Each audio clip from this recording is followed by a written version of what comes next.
There was once an old castle that stood in the middle of a deep, gloomy wood, and in the castle lived an old fairy. Now this fairy could take any shape she pleased. All the day long she flew about in the form of an owl, or crept about the country like a cat. But at night she always became an old woman again.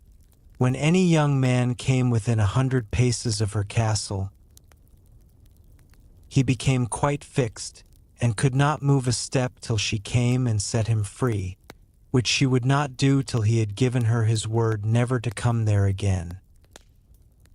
But when any pretty maiden came within that space, she was changed into a bird, and the fairy put her into a cage and hung her up in a chamber in the castle.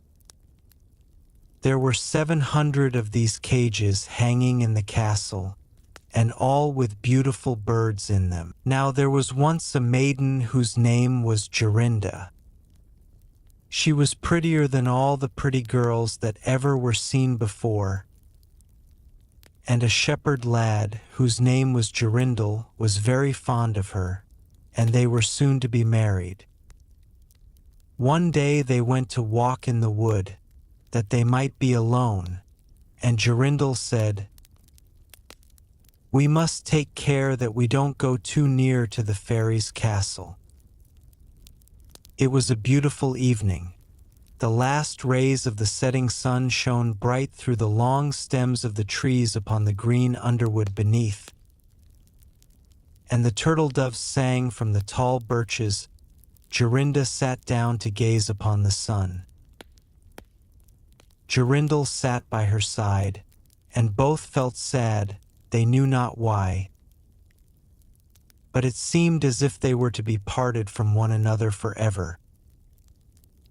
They had wandered a long way, and when they looked to see which way they should go home, they found themselves at a loss to know what path to take. The sun was setting fast, and already half of its circle had sunk behind the hill. Jorindel on a sudden looked behind him, and saw through the bushes that they had, without knowing it, sat down close under the old walls of the castle. Then he shrank for fear, turned pale, and trembled. Jorinda was just singing, when her song stopped suddenly. Jorindel turned to see the reason, and beheld his Jorinda changed into a nightingale, so that her song ended with a mournful jug, jug. An owl with fiery eyes flew 3 times round them, and 3 times screamed. Jorindel could not move. He stood fixed as a stone, and could neither weep, nor speak, nor stir hand or foot. And now the sun went quite down. The gloomy night came.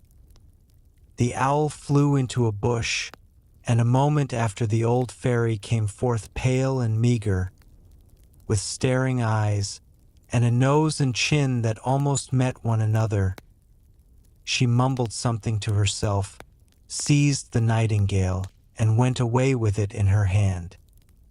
Poor Jorindel saw the nightingale was gone. But what could he do? He could not speak, he could not move from the spot where he stood. At last the fairy came back and sang with a hoarse voice. On a sudden Jorindel found himself free. Then he fell on his knees before the fairy, and prayed her to give him back his dear Jorinda. But she laughed at him and said he should never see her again. Then she went her way that he prayed, he wept, he sorrowed, but all in vain. "Alas," he said, "what will become of me?" He could not go back to his own home, so he went to a strange village and employed himself in keeping sheep. Many a time did he walk round and round as near to the hated castle as he dared go, but all in vain. He heard or saw nothing of Jorinda till last he dreamt one night that he found a beautiful purple flower, and that in the middle of it lay a costly pearl. And he dreamt that he plucked the flower, and went with it in his hand into the castle, and that everything he touched with it was disenchanted, and that there he found his Jorinda again that in the morning when he awoke. He began to search over hill and dale for this pretty flower, and 8 long days he sought for it in vain. But on the 9th day, early in the morning, he found the beautiful purple flower, and in the middle of it was a large dewdrop as big as a costly pearl. Then he plucked the flower and set out and traveled day and night, till he came again to the castle that he walked nearer than 100 paces to it, and yet he did not become fixed as before, but found that he could go quite close up to the door. Jorindel was very glad indeed to see this. Then he touched the door with the flower, and it sprang open, so that he went in through the court, and listened when he heard so many birds singing. At last he came to the chamber where the fairy sat, with the 700 birds singing in the 700 cages. When she saw Jorindel, she was very angry, and screamed with rage. But she could not come within 2 yards of him, for the flower he held in his hand was his safeguard. He looked around at the birds, but alas, there were many, many nightingales.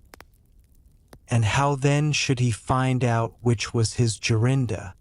While he was thinking what to do, he saw the fairy had taken down one of the cages, and was making the best of her way off through the door. He ran or flew after her, touched the cage with the flower, and Jorinda stood before him, and threw her arms round his neck, looking as beautiful as ever, as beautiful as when they walked together in the wood. Then he touched all the other birds with the flower, so that they all took their old forms again. And he took Jorinda home, where they were married, and lived happily together many years. And so did a good many other lads, whose maidens had been forced to sing in the old fairy's cages by themselves much longer than they liked.